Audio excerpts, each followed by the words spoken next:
흥미로운 지점이 하나가 네. 그러니까 이제 이때 이철승 신민당 총재가 그러니까 아까 이제 그 종교인들 얘기도 했지만 우리가 네. 이런 군사 독재 시절에 독재자 입장에서는 이제 이렇게 저항하는 종교인들이 못마땅하잖아요. 그러면 이제 방법이 그러니까 종교 전체를 적으로 돌리면은 무리가 되니까 되게 네. 이제 종교를 갈라치기를 합니다. 아. 그래서 이제 한국 현대사에서 보면 보수 교단들이 있어요. 개신교 또는 카톨릭 내에서도 마찬가지지만 네. 그렇게 한쪽을 포섭하면서 다른 한쪽을 배제하는 거죠. 그러니까 전체를 적으로 돌리지 않기 위해서도 일부러 마찬가지로 뭐 지금 정치권도 네. 약간 갈라치기를 계속 하는 겁니다. 그러니까 이제 75년에는 사실 YS가 강력하게 좀 항의도 하고 저항도 해줘야 되는데 따로 영수회담 하는 과정에서 무슨 대화가 오갔는지 모르지만 이제 추정컨대 임자도 나중에 이 자리에 앉아보면 알겠지만 그렇죠. 뭐 이제 이런 말 한마디에 이제 약간 흔들려서 강한 투쟁보다는 이제 온건 유화적인 자세로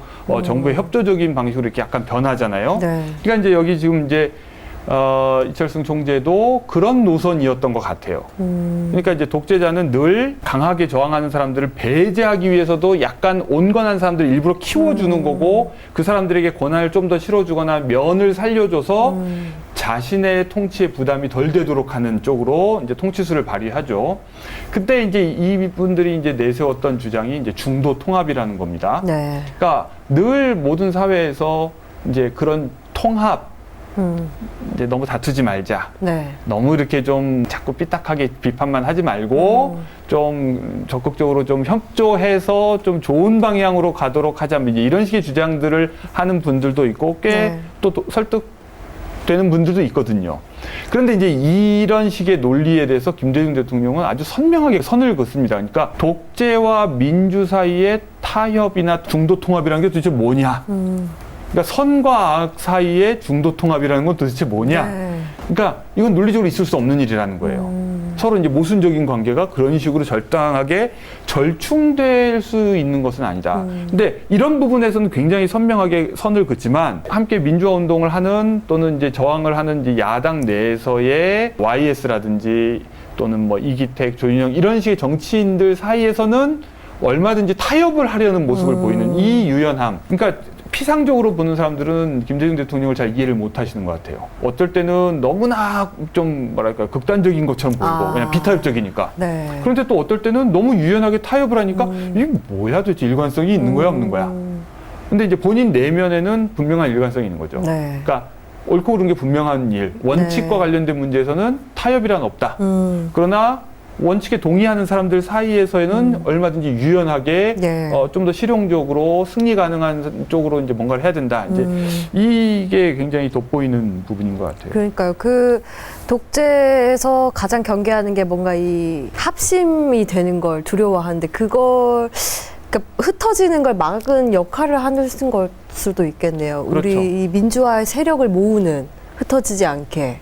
뭔가 그런 역할을 하신 것 같기도 하고요. 그러니까 김대중 대통령께서는요 이미 그때 납치 사건 이후에 이제 국내로 들어오셔서 장기 가택연금에 처해 계셨지만 구심점이었죠. 현실 정치 쪽과 그 다음에 제야 민주사회 이런 또 사회에서 존경받는 종교인들 이 모든 그 관계망 속에서 90점 역할을 했죠. 네. 그것은 그분의 어떤 이 지혜로운 또 용기 있는 그런 지도력에서도 나왔지만은 1971년 4월 27일 대통령 선거에서 확인된 국민들의 열광적 지지, 네. 거기에 기반한 그분이 자의적으로 만드는 카리스마가 아니라 국민의 지지와 신임으로부터 형성된 김대중 카리스마. 이래서 사실상의 김대중은 국내에서의 지도자의 어떤 90점 역할을 했고 네. 해외에서는 김대중 납치 사건 이후로 특별히 김대중에 주목을 했죠. 그래서 한국 하면은 김대중 대통령으로 바로 연결되는. 네. 그것 때문에 코리아라는 국가명보다도 김대중을 더 빨리 아는 그러한 전도되는 그런 현실 상황까지 이미 70년대 후반에 설정돼 있습니다. 네. 그 김대중 대통령의 당시의 어떤 사회적 그 어떤 위상이나 역할은 어마어마했던 거고. 네. 그래서 박정희 당시 대통령이 김대중을 악마화시켜가는 거죠. 그 악마를 더 확대시킨 사람이 또 전두환 아닙니까? 그렇죠. 예. 그리고 김대중의 악마에는 전라도의 지역차별이 1970년대 있었고 1980년 5월 18일 광주 민중항쟁, 5.18 민중항쟁이 일어나면서 거대한 피플 파워를 보면서 결국 전라도 광주 악마까지 같이 결부시켜서 네. 그 시너지 효과를 극대화시킨 것이 전두환 신군부 집단 그리고 지금도 세력을 넓혀가고 있는 수구 보수 꼴통 집단 이런 거죠. 그래서 이 김대중 대통령의 그 어마어마한 힘은 우리가 한국 역사에서 가장 중점에 두고 중심에 두고 많은 학자들이나 이런 시민 사회 단체 활동가들이 연구를 해볼 광대한 하나의 영역이라고 봅니다. 네.